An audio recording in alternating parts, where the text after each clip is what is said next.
Good morning, students. Today we will discuss about the remaining part of the fourth chapter, chemical and chemical changes.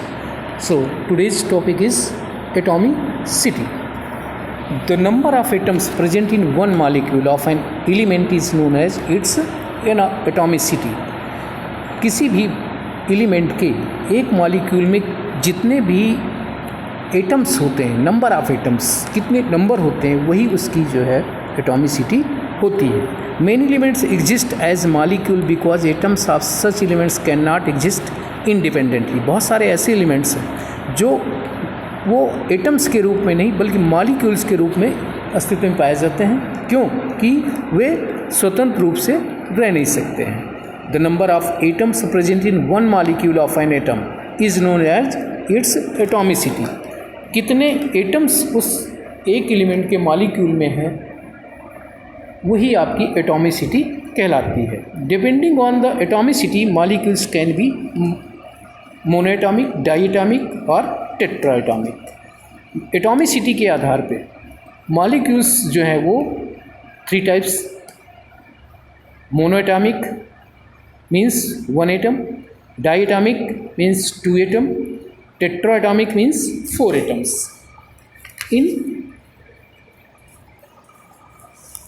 So some examples of the monoatomic, diatomic and tetraatomics. Number 1, monoatomic: helium, neon, sodium and potassium. These are the monoatomic elements. इनके atoms, इनमें number of atoms जो हैं only 1 होते हैं. Di atoms di means 2. Di atoms जिस भी element के 2 atoms होते हैं, hydrogen H2, nitrogen N2, oxygen O2. इन सभी में देखिए O2 ऑक्सीजन, इसमें 2 एटम्स पाए जाते हैं. Tetraatomics example phosphorus P4. P symbol of the phosphorus and 4 means 4 atoms. Next, chemical formula. Just as an element can be represented by a symbol, a chemical compound can be represented by its chemical formula. जिस तरह से हम किसी भी element को एक उसके symbol से सिंबलाइज कर देते हैं, रिप्रेजेंट कर देते हैं. सपोज हाइड्रोजन को हम H लिख देते हैं. उसी तरह से बहुत सारे कंपाउंड हैं जिनको हम उसके फार्मूले में या उसको भी हम सिंबलाइज कर देते हैं. The representation of A molecule of a compound using chemical symbols of its constituent element is called the chemical formula. Representation of molecule of a compound, किसी भी कंपाउंड के एक मॉलिक्यूल को रिप्रेजेंट करने के जब हम केमिकल सिंबल्स का यूज करते हैं, उसके जितने भी कंस्टिट्यूएंट्स होते हैं उसको हम केमिकल फार्मूला कहते हैं. फॉर एग्जाम्पल में ले लीजिए आप वाटर H2O. H2O में 2 चीज़ें होती हैं, हाइड्रोजन एंड ऑक्सीजन. 2 एलिमेंट है, हाइड्रोजन भी है और ऑक्सीजन भी है. तो इसको जब हम सिंबलाइज करके लिख देते हैं तो H2O, वाटर को हम लिखते हैं H2O. H2O हाइड्रोजन के 2 एटम्स एंड ऑक्सीजन का 1 एटम जो है वो वाटर में चेंज कर देता है. जबकि हाइड्रोजन भी गैस है आपकी, ऑक्सीजन भी गैस है, but they form a liquid that is called water. ठीक. The chemical formula of a compound can be derived if we know the constituent elements and their symbols and their valency of the elements. अगर कोई भी chemical formula किसी भी compound का हमें बनाना है तो उसके लिए हमें सबसे पहले उसमें जितने भी कंस्टिट्यूएंट्स हों उनके सिंबल्स मालूम हो. जैसे आपने अभी वाटर को देखा, उसमें हाइड्रोजन का सिंबल H मालूम था हमको, ऑक्सीजन का O मालूम था, हाइड्रोजन की वैलेंसी भी पता थी हमें 2 थी, H2, एंड O की वैलेंसी 1 होती है, वो भी पता थी. तब हमने उसका जो है केमिकल फार्मूला बना लिया. और इसी तरह से इसके बनाने में किसी भी एलिमेंट के किसी भी कंपाउंड के एक मॉलिक्यूल्स को फार्मूला को बनाने के लिए हमें 3 चीज़ें चाहिए. कंस्टिट्यूएंट जितने भी हैं उसके सिंबल्स, उसकी वैलेंसी हमको मालूम होना चाहिए. Valency, the combining capacity of the atom of an element is called valency. हमारे जो एलिमेंट्स हैं वो उसकी कंबाइनिंग कैपेसिटी क्या है, वही वैलेंसी कहलाती है. The valency of some common elements are, for example में hydrogen, you will get some elements in your book in the list given the with valencies. Hydrogen की वैलेंसी 1, कार्बन की 4, oxygen की O, chlorine 1, potassium की होती है 1, iron का symbol Fe, इसकी valency 2 और 3, सोडियम का सिंबल Na, इसकी वैलेंसी 1, मैग्नीशियम का Mg, इसकी वैलेंसी 2, कैल्शियम की 2, कॉपर की Cu 1 और 2, नाइट्रोजन की 3 और 5, एल्युमिनियम की 3। ये वैलेंसीज आपको कॉमन बैलेंस एलिमेंट्स हैं जिनकी वैलेंसीज आपको दी गई हैं। So the combining capacity of the atom of an element is called valency. Combining capacity, किसी भी एटम की कंबाइनिंग कैपेसिटी, एक एलिमेंट के the combining capacity of the atom of an element is called valency. किसी भी element की atom से combining capacity क्या है, वही उसकी वैलेंसी कहलाती है। Writing chemical formula. अब आपको केमिकल फार्मूला लिखने के लिए कुछ स्टेप्स फॉलो करना होता है, उससे आप केमिकल फार्मूला लिख सकते हैं। Number 1, write down the symbol of the constituent elements. सबसे पहले आपको जो भी आपका एलिमेंट हो, जो कॉन्स्टिट्यूएंट एलिमेंट हो, किसी भी कंपाउंड के जितने भी उसमें कॉन्स्टिट्यूएंट हो, उनके सभी के सिंबल मालूम होने चाहिए। Write down the valencies of the elements, और उन सभी की वैलेंसी मालूम होना चाहिए, उनकी वैलेंसी लिखने पड़ता है। Cross over the valencies and write them as subscripts, फिर उनकी वैलेंसीज को हम क्रॉस ओवर करा देते हैं और उनको सब स्क्रिप्ट में लिख देते हैं, उसके सिंबल के नीचे के साइड पे लिखते हैं, साइड में। If the valency is divisible by common number then divide and simplify the formula.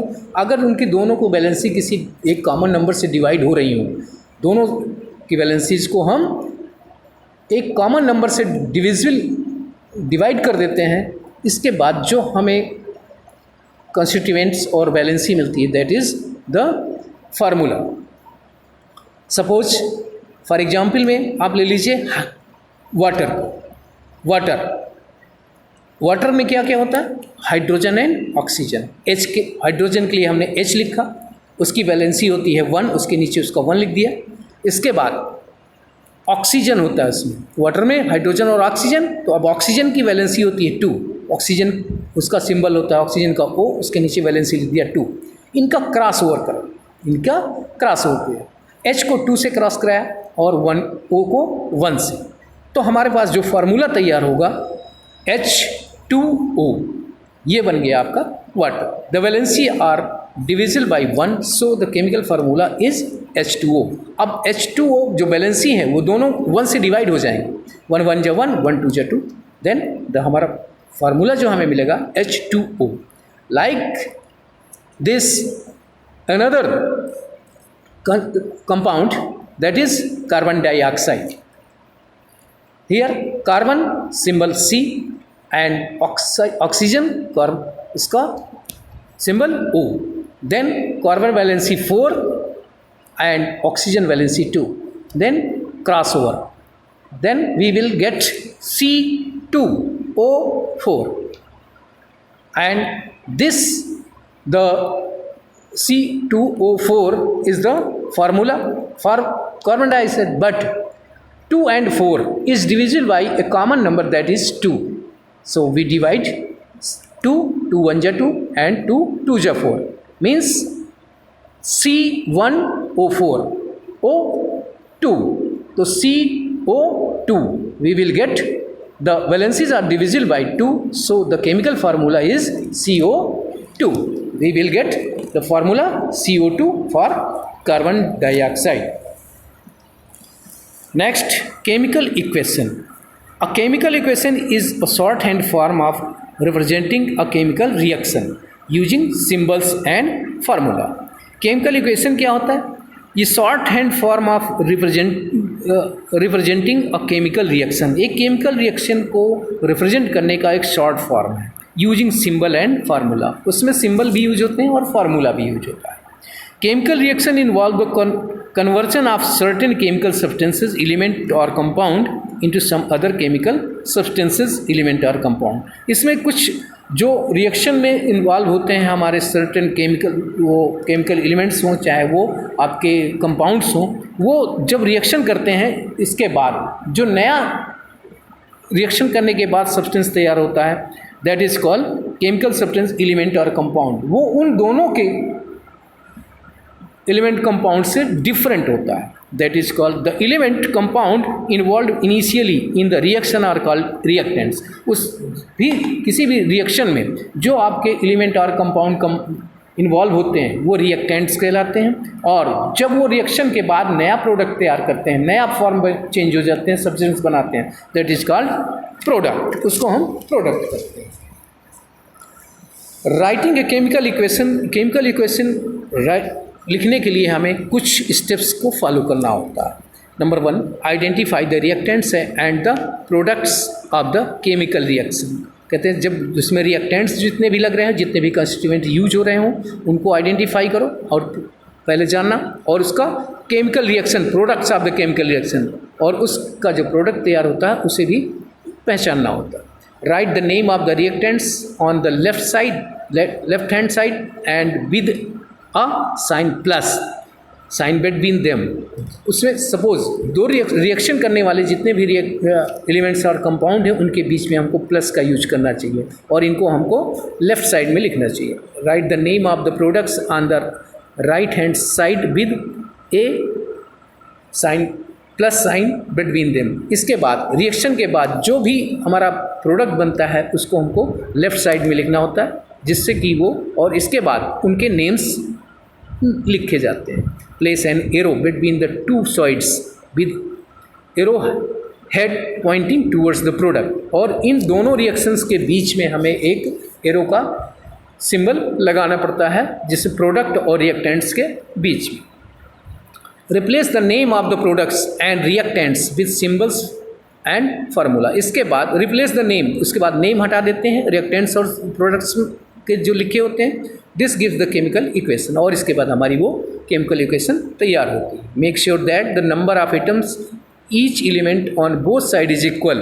This is called the balancing the equation. और इसके बाद हम ये देखते हैं कि हमारे जितने भी उसमें कॉन्स्टिट्यूएंट्स हैं उनके सारे एटम्स का जो दोनों साइड में, प्रोडक्ट साइड में, रिएक्टेंट साइड्स में इक्वल हैं या नहीं. This is called balancing. इसी को हम इक्वेशन का बैलेंसिंग कहते हैं. For example, keeping these steps in mind, let us now write the chemical equation for the formation of a magnesium oxide. इसमें हम मैग्नीशियम ऑक्साइड को एक रिएक्शंस के रूप में कैसे लिख सकते हैं. Magnesium burns in oxygen to give magnesium oxide. Here the reactants are magnesium and oxygen, the product is magnesium oxide. जब मैग्नीशियम और ऑक्सीजन को हम बर्न करते हैं ऑक्सीजन के साथ में, तो हमारे पास मैग्नीशियम ऑक्साइड प्रोडक्ट के रूप में मिलता है. मैग्नीशियम का सिंबल Mg और ऑक्सीजन का O2. तो Mg plus O2 equal to MgO. To balance oxygen on both sides multiply by RHS by 2. अब देखते हैं कि इसमें हमारे Mg और O2, Mg का जो एटम्स हैं इसके साथ में 1, O2 के 2 एंड MgO हमारा बनेगा. जो मैग्नीशियम ऑक्साइड MgO बनेगा, लेकिन ऑक्सीजन का यहाँ पर O2 है रिएक्टेंट्स में. इधर साइड में जो प्रोडक्ट साइड है वहाँ पर आपका O1 एटम्स है. तो this is not a balancing reaction. To balance oxygen on both sides multiply by RHS2. इसलिए इसको बैलेंस करने के लिए हमें ऑक्सीजन के साथ में 2 बोथ साइड में 2 से मल्टीप्लाई करना होगा. तो Mg plus O2 equal to 2 MgO. Now the number of oxygen atom is balanced. Oxygen के तो बैलेंस हो गए, बट Mg हमारे पास ओनली 1 एटम्स का है, ये बैलेंस नहीं है. But the number of magnesium atom is not, therefore multiply magnesium on LHS side. इसलिए हमको अब लेफ्ट साइड में भी 2 से मल्टीप्लाई Mg के साथ करना. 2 Mg plus O2, 2 Mg plus O2, 2 से मल्टीप्लाई Mg को कर दिया और O2 के ऑलरेडी पहले से कर चुके हैं. तो 2 Mg प्लस O2, 2 के 2 एटम्स ऑलरेडी हैं, तो 2 MgO equal to 2 MgO. 2 Mg भी हो गए और O2 के भी 2 एटम्स हो गए. This is the balanced equation. Next, chemical changes. A chemical change, also called the chemical reaction, occurs when two or more chemical substances react to produce a new substance with a different set of properties. कहता है a chemical change also called chemical reaction. Chemical change he chemical reaction भी कहलाता है. When two or more chemical substances react to produce a new substance. जब दो या दो से ज़्यादा केमिकल सब्सटेंसेस रिएक्ट करते हैं और एक नया सब्सटेंस तैयार करते हैं with a different set of properties, और उसकी प्रॉपर्टीज़ भी अलग होती हैं, that is called chemical changes. Chemical changes जो हैं होते हैं वो परमानेंट चेंजेस होते हैं, और इसमें एक नया सब्सटेंस तैयार होता है, इसमें एक न्यू सब्सटेंस तैयार होता है. A chemical change is permanent and such changes are occurring all around us even with in our body. Let us look at some example of chemical changes. देखिए, केमिकल चेंजेस परमानेंट चेंज हैं और ये सब हमारे आसपास बहुत सारे changes होते रहते हैं. इवन हमारी बॉडी में भी केमिकल चेंजेस होते रहते हैं. जैसे हम खाना खाते हैं, खाने के बाद फिर वो हमारे बॉडी में जाने के बाद उसमें कुछ केमिकल्स मिक्स होते हैं और रिएक्शन करते हैं, और रिएक्शन करने के बाद बहुत सारे उसमें जो प्रोडक्ट तैयार होता है वो डिफरेंट होता है, उसमें नया प्रोडक्ट तैयार हो जाता है. फिर हम उसको बैक करके अपने ओरिजिनल फॉर्म में नहीं ला सकते हैं. उसके लिए जैसे reddish brown deposition of iron objects, आपने देखा होगा, ये केमिकल चेंज है. जो और आयरन ऑब्जेक्ट्स हैं वो आपको रेनी सीजन में आप अगर उनको खुला छोड़ देते हैं तो उनके ऊपर एक ब्राउन कलर का सब्सटेंस जो है वो डिपॉजिट हो जाता है, दैट इज़ रस्ट, वो रस्ट होता है. तो you must have seen that if you leave an iron object bit as a trowel, खुरपी और an iron chain out in the rain, a reddish brown layer is deposited on its surface after a few days. This layer is called rust and the process is called rusting. आपने बताया कि जब आप उसको rainy season में बाहर iron object को छोड़ देते हैं, उसके ऊपर रेडिश ब्राउन कलर की एक लेयर आ जाती है, दैट इज़ रस्ट. वो रस्ट है, जंग लगना जिसे कहते हैं, और द प्रोसेस जो होती है वो रस्टिंग कहलाती है, जंग का लगना कहलाता है. और इसमें ये एटमॉस्फेयर का जितना भी मॉइस्चर है और ऑक्सीजन रिएक्ट करती है, इसके बाद वो आयरन ऑक्साइड के रूप में उसमें डिपॉजिट हो जाता है, जिसे हम रस्ट कहते हैं.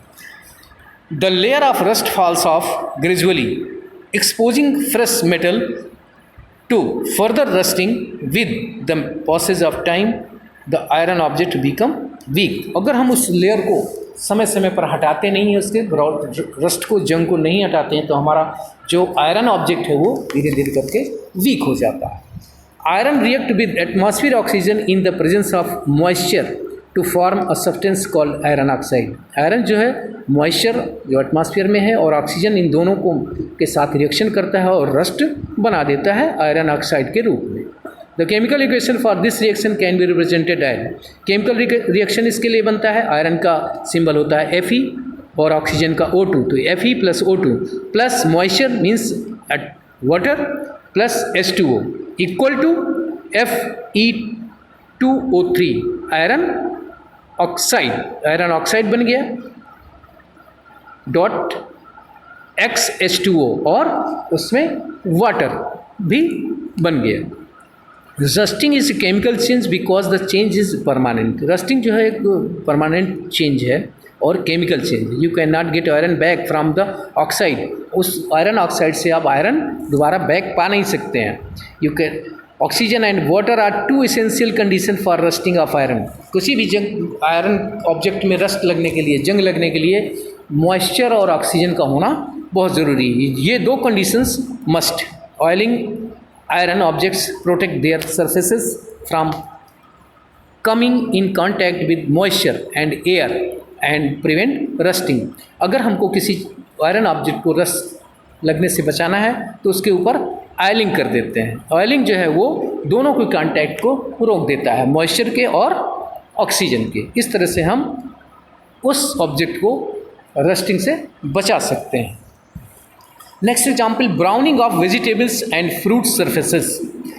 If you observe the cut surfaces of a brinjal which have been exposed to the air for some times, you will find that the surface have turned brown.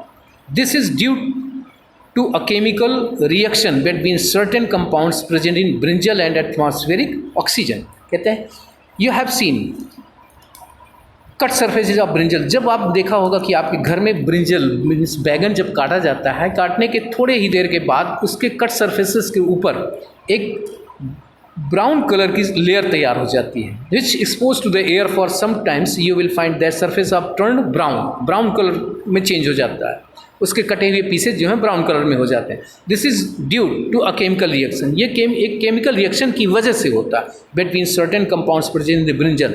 जो ब्रिंजल में कोई सर्टेन कंपाउंड प्रेजेंट होता है, chemical present होता है, that is called melanin. उसको melanin कहते हैं। इसकी वजह से वो एटमॉस्फेरिक ऑक्सीजन के साथ रिएक्शन करता है, हम ब्राउन कलर में चेंज होता है। इसलिए उसको हम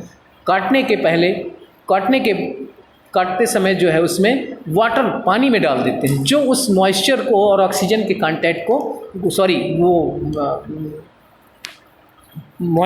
ऑक्सीजन के कांटेक्ट को रोक देता है। इसकी वजह से हमारे जो है वो ब्राउन कलर में कट पीसेस जितने भी हैं ब्रिंजल के वो चेंज नहीं हो पाते हैं। As a result of this reaction a brown pigment called melanin is produced that causes browning of the surfaces. इस मेलानिन एक केमिकल के कारण ही हमारे जो ब्रिंजल है वो ब्राउनिंग कलर में चेंज होते हैं काटने के बाद। Soaking cut vegetables and fruits in plain water can reduce the level of browning. इसलिए सोकिंग कट वेजिटेबल्स, जितने भी वेजिटेबल्स काटने हैं उनको पानी में डाल देते हैं काट करके, तो वो ऑक्सीजन का रिएक्शन रोक देते हैं और वो हमारे ब्राउन कलर में चेंज नहीं होने पाते। Water would restrict the amount of oxygen that comes in contact with the surface of cut vegetables and fruits. Water would restrict the amount of oxygen. Water जो पानी है, पानी में डूबे होने के कारण उनमें ऑक्सीजन रिएक्शन नहीं कर पाती है। Reaction between vinegar and baking soda. Reaction between vinegar means सिरका और बेकिंग सोडा का रिएक्शन, जब हम इसका रिएक्शन देखते हैं तो बेकिंग सोडा के साथ विनेगर सिरके का क्या रिएक्शन होता है, इसके लिए हम सबसे पहले बेकिंग सोडा का सोल्यूशन तैयार करेंगे। Dissolve 1 tablespoon of the baking soda powder in 100 ml of the water in a beaker. Stir the mixture until all the baking soda has dissolve. हम बेकिंग सोडा का solution बनाने के लिए 100 ml water में 1 teaspoon baking soda मिला देते हैं और उसको जब उसका सोल्यूशन तैयार हो जाता है, measure out 5 ml vinegar in separate test tube. तब हम 5 ml जो है विनेगर एक टेस्ट ट्यूब में ले लेते हैं। Use a dropper to add 5 drop of baking soda solution to the test tube containing vinegar. और इसके बाद हम उसमें ड्रॉपर से बेकिंग सोडा सोल्यूशन को उसको ड्रॉप बाय ड्रॉप डालते हैं। You will observe bubbles being form due to the evolution of the carbon dioxide. और जब इनमें दोनों में रिएक्शन होता है उससे कार्बन डाइऑक्साइड के बबल्स निकलते हैं। मीन्स जब हम विनेगर और बेकिंग सोडा सोल्यूशन का रिएक्शन कराते हैं तो उसमें हमें कार्बन डाइऑक्साइड गैस मिलती है। The next reaction between copper sulphate solution and iron filings. अब दूसरा रिएक्शन होता है, देख लेते हैं, कॉपर सल्फेट सोल्यूशन और iron filings. Iron filing means iron के टुकड़े, pieces, small pieces. Copper sulphate solution CuSO4 solution is blue and acquires a sea green color when iron filings are dropped into it। दूसरा reaction, अगर copper sulphate solution में हम iron filings को डाल देते हैं तो हमारा जो copper sulphate solution blue colour का होता है वो थोड़ी देर के बाद सी ग्रीन कलर में चेंज हो जाता है। और आयरन फाइलिंग्स जितनी भी हमारी लोहे की जो उसमें पीसेस पड़े हुए हैं उनके ऊपर हमें कॉपर की लेयर तैयार हो जाती है। This is because iron sulphate is form when copper sulphate solution reacts with iron. जब आयरन फाइलिंग्स एक्वायर्स अ ब्राउन कलर, आयरन फाइलिंग्स जो है वो ब्राउन कलर में चेंज होती हैं। This is because iron sulphate is form, और जो हमारा कॉपर सल्फेट सोल्यूशन है वो चेंज हो करके आयरन सल्फेट सोल्यूशन बन जाता है और उसका कलर सी ग्रीन के जैसा हो जाता है।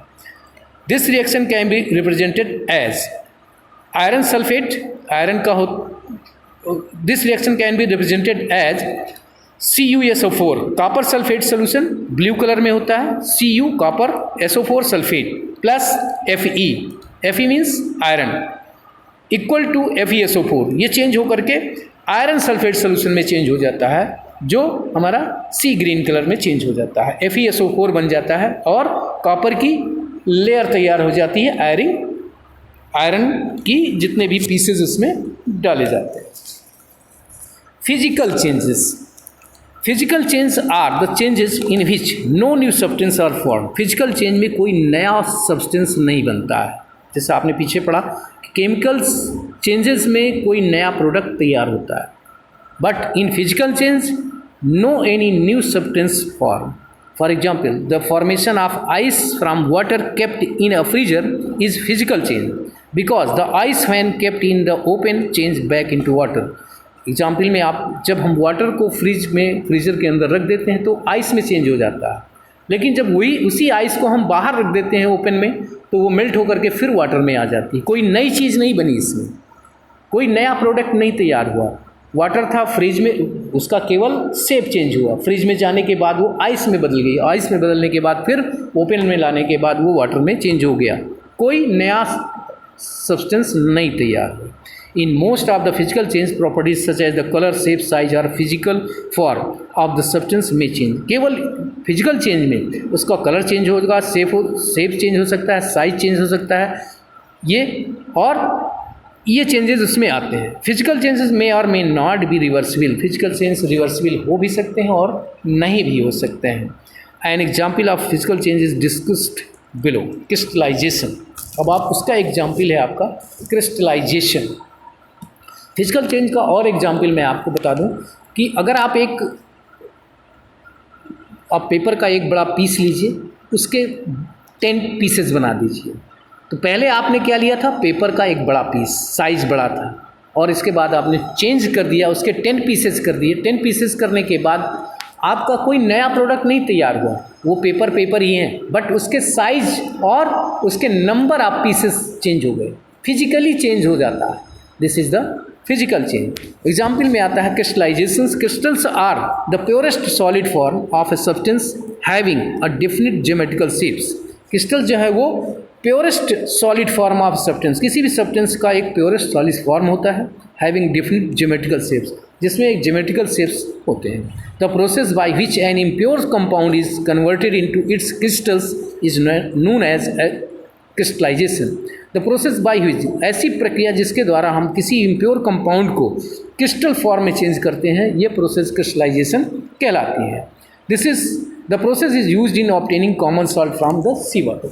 ये प्रोसेस जो है हमारी सी वाटर से कॉमन सॉल्ट बनाने के लिए किया जाता है। Let us like common salts and examples. Chemically common और table salt is sodium chloride. जो हम खाने में अपने प्रयोग करते हैं salt, that is sodium chloride. इसी को कॉमन सॉल्ट भी कहते हैं, टेबल सॉल्ट भी कहते हैं। इसका जो सिंबल होता है NaCl होता है। फार्मूला इसका जो है फार्मूला इसका NaCl। Common salt is obtained by evaporating sea water. Common salt कैसे मिलता है? केवल evaporation of the water, sea water के इवेपोरेशन से मिलता है।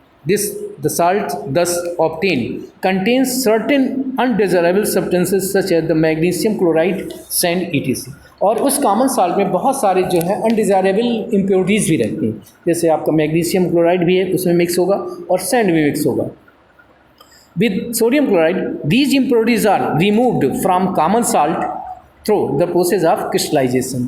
इस impurities को, जितनी भी impurities में हैं, इसको रिमूव करने के लिए जो प्रोसेस यूज की जाती है, दैट इज कॉल्ड क्रिस्टलाइजेशन।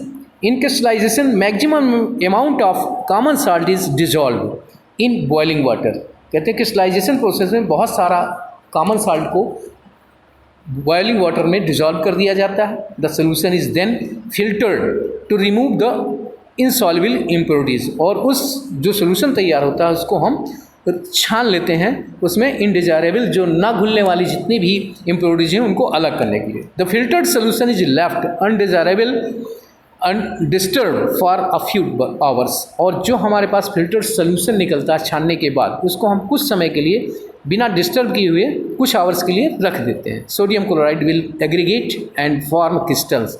तब सोडियम क्लोराइड जो है, हमारा साल्ट जो है, वो कुछ क्रिस्टल फॉर्म में इकट्ठा हो जाता है with well defined geometrical shapes. उसमें ज्योमेट्रिकल शेप्स में बन जाते हैं। Leaving behind the undesirable impurities in solution, और उसमें जो सोल्यूशन